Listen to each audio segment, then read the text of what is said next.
Global defence TV के नाज़रीन अस्सलाम वालेकुम। पाकिस्तान आने वाले चंद सालों में एग्रीकल्चरल प्रोडक्ट्स एक्सपोर्ट करके कितने अरब डॉलर कमाने वाला है? क्या पाकिस्तान हलाल मीट के सेक्टर से 15 अरब डॉलर कमाने की सलाहियत रखता है? क्या अब पाकिस्तानी चावल इंडियन लेबल के साथ एक्सपोर्ट होना बंद हो जाएगी? क्या गिलगित बल्तिस्तान की सौगात का अब आलमी मंडियों पर राज करने का वक्त आ गया है? पाकिस्तान आने वाले चंद सालों के अंदर एग्रीकल्चरल लाइफ स्टॉक यानी हलाल गोश्त और फ्रूट का सबसे बड़ा एक्सपोर्टर बनने की तरफ कदम बढ़ा पाएगा। इन ममालिक का क्या बनेगा जो गैर मुस्लिम होते हुए भी हलाल गोश्त के एक्सपोर्ट से सालाना अरबों डॉलर कमाते हैं? क्या पाकिस्तान इस सनत में अपना लोहा मनवाने जा रहा है? इन सब में सीपेक का क्या किरदार है? चीन का इस सिलसिले में क्या अहम किरदार है? इन सब के बारे में आज की इस वीडियो में हम तफसील के साथ बात करेंगे। सीपेक के तहत पाकिस्तान की इंडस्ट्रियलाइजेशन का इस तर्ज का ये पहला प्रोजेक्ट नहीं है, बल्कि इस तरह के कई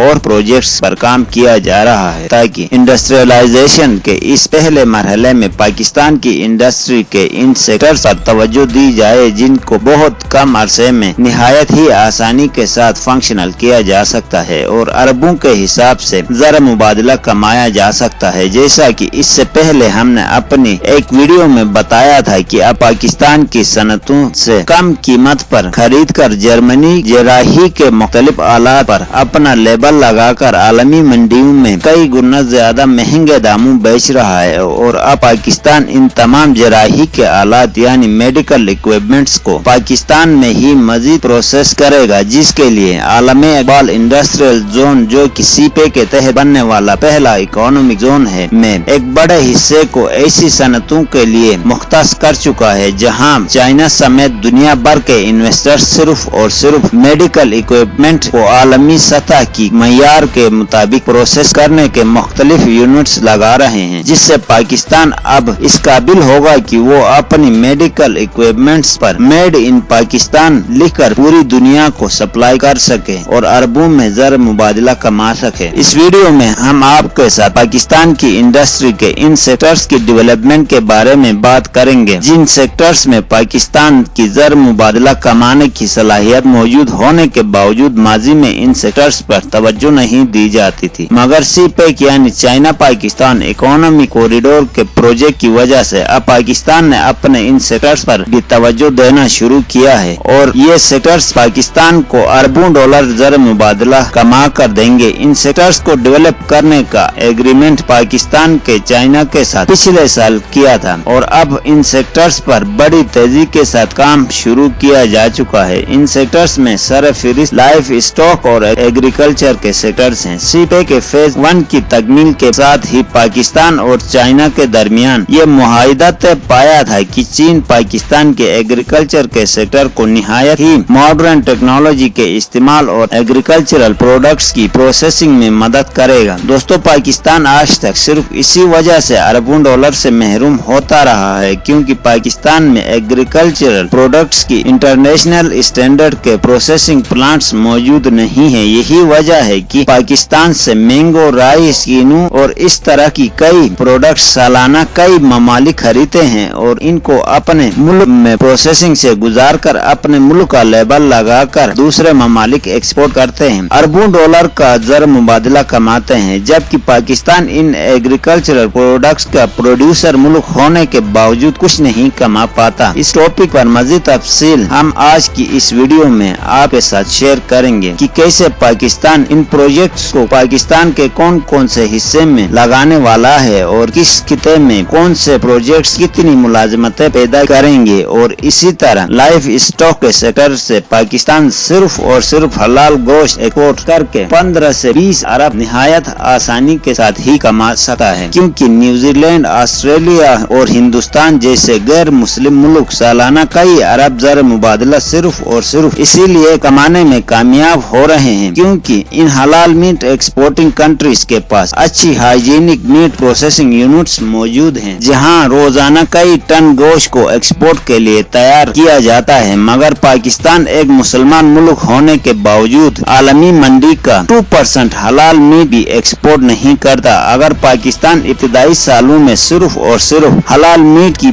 मार्केट का 1% हिस्सा भी हासिल करने में कामयाब होता है तो ये पाकिस्तान के लिए एक बहुत बड़ी कामयाबी होगी। आलमी मार्केट का 1% हिस्से का मतलब है सालाना 10 अरब से ज्यादा ज़र मुबादला कमाना, जबकि अब तक पाकिस्तान की तमाम एक्सपोर्ट को भी मिला लें तो 20 से 25 अरब बनती है। और अगर हुकूमत इस सेक्टर पर तवज्जो दे तो पाकिस्तान न सिर्फ ज़र मुबादला कमा सकेगा बल्कि इस इंडस्ट्री से 3 से 4 मिलियन लोगों के लिए रोजगार भी फराहम कर सकता है। और हुकूमत वक्त और चीन दोनों इस सेक्टर्स को फरोग देने पर बड़े जोर और शोर से काम कर रहे हैं। और पाकिस्तान ने हलाल फूड अथॉरिटी जो पहले कायम थी मगर इस अथॉरिटी के कवानीन और स्ट्रक्चर में खामियां मौजूद थी, इनको खत्म किया जा चुका है। और आजकल फूड प्रोसेसिंग यानी हलाल गोश्त की प्रोसेसिंग और मुख्तलिफ आलमी इदारों से सर्टिफिकेशन पर काम किया जा रहा है, क्योंकि किसी भी आलमी मंडी में हलाल गोश्त को अपने प्रोडक्ट के तौर पर मुतारिफ कराने के लिए सिर्फ ये काफी नहीं होता कि कोई भी कंट्री सिर्फ अच्छे मेयार के प्रोसेसिंग यूनिट्स बना दे, बल्कि मुख्तलिफ इदारों की सर्टिफिकेशन की भी जरूरत होती है। और हलाल गोश्त की डिमांड में रोज बरोज इजाफा होता जा रहा है और आलमी मार्केट में कभी भी हलाल गोश्त की डिमांड पूरी नहीं की जा सकी है, क्योंकि दुनिया में बसने वाले 99% मुसलमान चाहे दुनिया के किस खिते में भी हों वो हलाल गोश्त ही खाते हैं। और इसके अलावा कई गैर मुस्लिम ममालिक में बसने वाले गैर मुस्लिम भी हलाल गोश्त को खाना पसंद करते हैं हराम गोश्त के मुकाबले में। सीपेक के जब एग्रीमेंट्स पाकिस्तान और चाइना के दरमियान हो रहे थे तो इस वक्त सीपेक के प्रोजेक्ट्स में से बहुत सारे प्रोजेक्ट्स एग्रीकल्चर के मुतालिक थे। सीपेक के तहत इन प्रोजेक्ट्स की सबसे अहम बात यह थी कि चाइना एग्रीकल्चर में इस्तेमाल होने वाली तमाम टेक्नोलॉजी पाकिस्तान में इस्तेमाल करेगा, बल्कि एग्रीकल्चरल टेक्नोलॉजी को पहले फेज में चाइना से इंपोर्ट किया जाएगा ताकि इससे फौरी तौर पर पाकिस्तान में होने वाले एग्रीकल्चरल प्रोडक्ट्स की लॉसेस को खत्म किया जा सके। मसलन पाकिस्तान की राइस की प्रॉपर प्रोसेसिंग न होने की वजह से दूसरे ममालिक अपना लेबल लगाकर आलमी मंडियों में से अरबों के हिसाब से ज़र मुबादला कमाते हैं, जबकि पाकिस्तान प्रोड्यूसर कंट्री होने के बावजूद कुछ नहीं कमा पाता। इसी तरह मैंगो और पाकिस्तान के कीनू से भी हिंदुस्तान समेत कई अरब ममालिक फायदा उठाते हैं, क्योंकि पाकिस्तान के पास इनके भी सहूलियात मौजूद नहीं है। इसी तरह पाकिस्तान में नाकिस बीज और मुख्तलिफ किस्म के नाकिस एग्रीकल्चरल केमिकल्स की इस्तेमाल की वजह से हर साल किसान अरबों का नुकसान उठाते हैं। मगर पाक चीन एग्रीकल्चरल रिसर्च के प्रोजेक्ट के फाली के बाद हर प्रोडक्ट यानी आलू से लेकर सनफ्लावर तक तमाम के मयारी बीज और इन तमाम के लिए मयारी अदवियात चीन और पाकिस्तान दोनों ममालिक में होने वाले रिसर्च को कंबाइन करके तैयार किए जाएंगे, जिससे एक फायदा तो ये होगा कि तमाम एग्रीकल्चरल पैदावार आलमी मयार के मुताबिक होगी और इससे किसानों का जो सालाना नुकसान होता है वो नहीं होगा। दूसरा ये कि जब चीन अपनी टेक्नोलॉजी पाकिस्तान ट्रांसफर करेगा तो आहिस्ता आहिस्ता इस तमाम टेक्नोलॉजी को पाकिस्तान की अपनी सनतों में तैयार किया जाएगा और पाकिस्तान एग्रीकल्चरल कंट्री होने के साथ साथ एग्रीकल्चरल टेक्नोलॉजी का हब बनता जाएगा। और इस टेक्नोलॉजी ट्रांसफर की वजह से पाकिस्तान आने वाले चंद सालों में एग्रीकल्चरल मशीनरी को पूरी दुनिया में एक्सपोर्ट करके ज़र मुबादला कमा सकेगा। और कई माहिरीन की राय ये है कि गवादर डीप सी पोर्ट और BRI के प्रोजेक्ट पाकिस्तान को आलमी मंडियों में एक मजबूत ताजिर के तौर पर मुतारिफ कराने में कलीदी किरदार अदा करेंगे और सीपेक इन तमाम मराहिल का सरखेल साबित होगा। पाकिस्तान में ज़राअत की फरोग के वास्ते पाकिस्तान और चाइना दोनों ममालिक ने अपने एम्बेसीज में ज़रूरी शोबे के मसाइल को हल करने के वास्ते